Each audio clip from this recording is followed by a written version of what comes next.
Hello student, आज के B Ed physical education का हमने टॉपिक रखा है शारीरिक शिक्षा का सामान्य शिक्षा से संबंध। शारीरिक शिक्षा और सामान्य शिक्षा में एक परस्पर संबंध पाया जाता है और दोनों ही एक दूसरे के बिना अधूरी हैं। वास्तविक रूप से शारीरिक शिक्षा सामान्य शिक्षा का ही एक भाग है और सामान्य शिक्षा को कभी भी शारीरिक शिक्षा के बिना आंका नहीं जा सकता है, अर्थात दोनों ही एक दूसरे के पूरक माने जा सकते हैं। सामान्य शिक्षा के मुख्य रूप से 5 उत्तरदायित्व माने जाते हैं: जीवन की शिक्षा, सर्वांगीण विकास की शिक्षा, शैक्षिक प्रक्रिया का प्रथम सोपान, सामाजिक सद्भाव के प्रतीक के रूप में शिक्षा और भावनात्मक स्थिरता के स्रोत के रूप में शिक्षा। जीवन की शिक्षा से तात्पर्य है किसी भी बालक या बालिका की शारीरिक, मानसिक और आर्थिक रूप से सबल बनाने की शिक्षा, अर्थात ऐसी शिक्षा जिससे बालक और बालिका का शारीरिक विकास सुनिश्चित हो सके, ऐसी शिक्षा जिससे बालक और बालिका के मानसिक विकास की शिक्षा पूरी हो जाए और ऐसी शिक्षा जिससे बालक अथवा बालिका आर्थिक रूप से सक्षम बन सके, आत्मनिर्भर बन सके।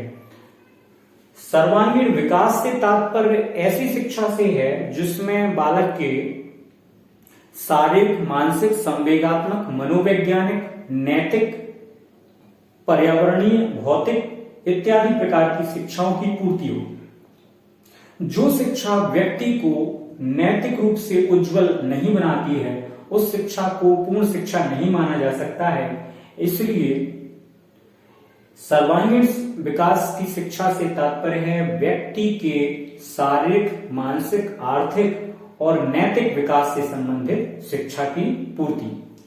शैक्षिक प्रक्रिया का प्रथम सोपान, शारीरिक शिक्षा को शैक्षिक प्रक्रिया का प्रथम सोपान माना गया है।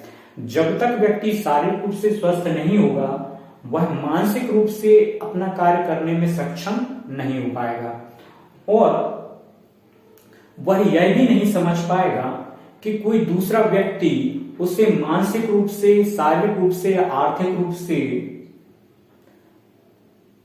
परेशान तो नहीं कर रहा है, बल्कि उसे इस रूप में सक्षम बनना है कि कोई दूसरा व्यक्ति उसे कभी भी शारीरिक, मानसिक या आर्थिक रूप से नुकसान ना पहुंचा सके।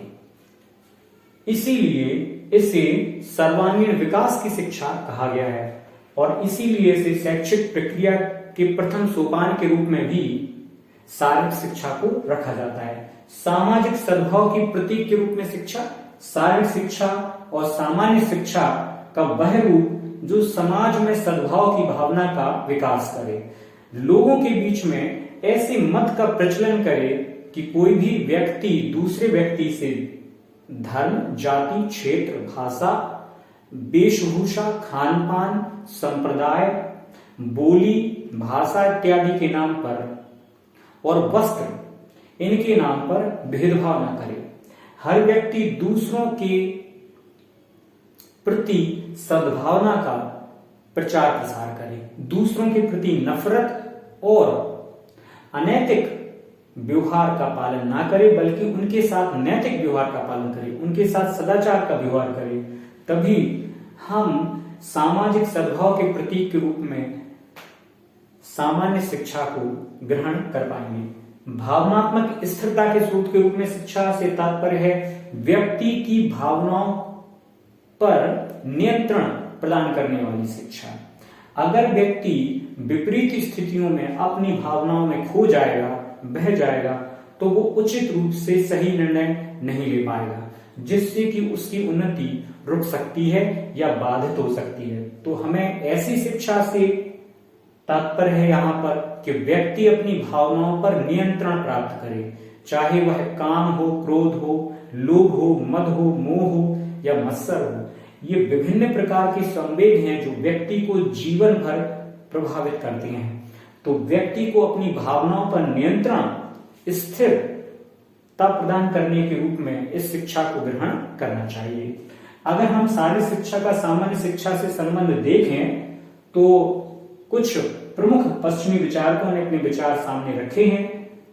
जैसे अरस्तु, स्वस्थ शरीर में मस्तिष्क की उत्पत्ति का नाम शिक्षा है। वो मानते थे कि एक व्यक्ति का सबसे पहले तो स्वस्थ होना जरूरी है और उसके बाद उसके मस्तिष्क में जो विचार उत्पन्न होंगे, जो नवाचारी विचार उत्पन्न होंगे, हम वास्तविक रूप से उसको ही शिक्षा समझें। जेबी नेस के अनुसार हम शिक्षा को खंडों में विभक्त नहीं कर सकते हैं और ना ही इस बात की आशा कर सकते हैं कि प्रत्येक खंड के भिन्न भिन्न परिणाम प्राप्त होंगे। थॉमस वुड के अनुसार शारीरिक शिक्षा का ध्येय व्यक्ति की सर्वांगीण शिक्षा में योगदान से संबंधित होना चाहिए। A.R. बेमैन के अनुसार शारीरिक शिक्षा का वह पक्ष है जो शारीरिक गतिविधियों के माध्यम से संपूर्ण व्यक्ति के विकास और प्रशिक्षण से संबंधित होना चाहिए। डी. ओबर्ट यूफर के अनुसार शारीरिक शिक्षा उन अनुभवों का संकलन है जो व्यक्ति के शारीरिक गतियों द्वारा प्राप्त होती हैं। तो इस प्रकार से हम देखते हैं कि शारीरिक शिक्षा का सामान्य शिक्षा से परस्पर कितना अधिक संबंध है और दोनों ही एक दूसरे को कितने अधिक रूप में प्रभावित करती हैं। Thank you.